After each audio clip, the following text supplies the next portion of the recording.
وعشر كان شناد MS Excel. عشر كان شناد وحuu ku saabsan yahay Excel reference. Excel reference laba loo qaybiyaa relative reference iyo absolute reference.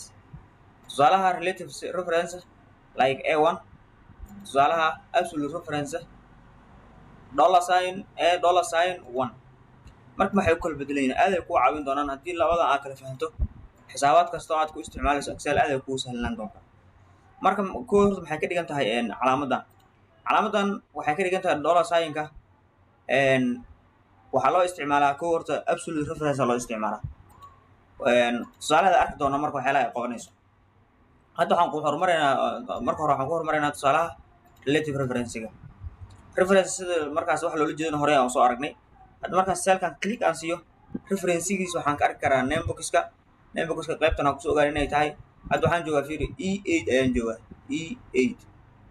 marka hadba cellka aad joogto reference-giisa halkaas ka arki kartaa E12.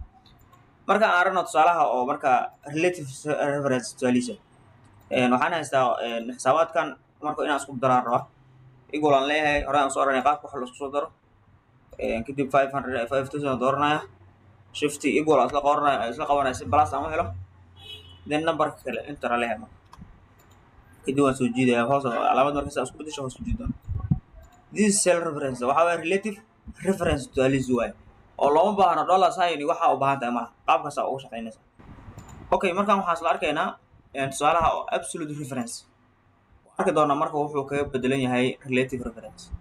okay aan isla aragno equal 3 lagu dhuftay waxa waaye waa shift iyo 8 then 2 enter leeyahay marka hadda midda ugu hore way saxanta saa u jeedid labo lagu dhuftay 3 meeqa waa 6. okay kuwan kale inay saxnaadaan arma sida kuwan hadayba okay ay u noqdeen.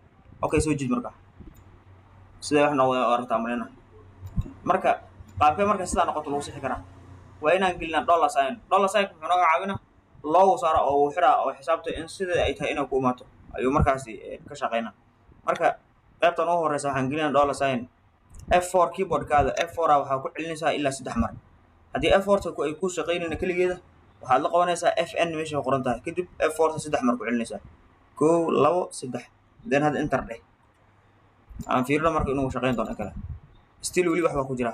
okay qaybtan damaad tagayna laba qayb oo kooban yahay tirada isku dhufanayna 3 iyo 2. qaybta 3 waxaan gelinay $sign-ka qaybtan labada imaw $sign-ka hal mar geli marka F4 ayaa hal mar dooranaysaa ama FN iyo F4 isla qabanaysaa haddii F4 kaliya ay ku shaqeyn wayso then enter dheh aad marka laba mar kale kaliya soo jeed way saxan tahay.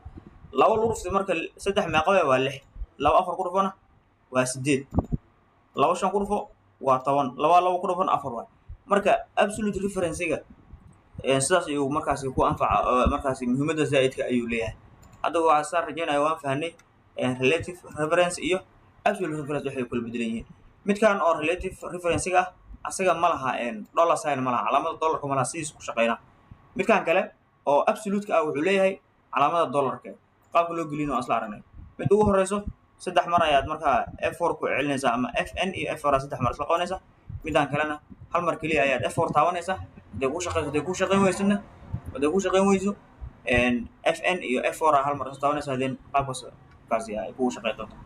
cashirkan waa intaas. haddaan wax soo bir. Assalaamu calaykum.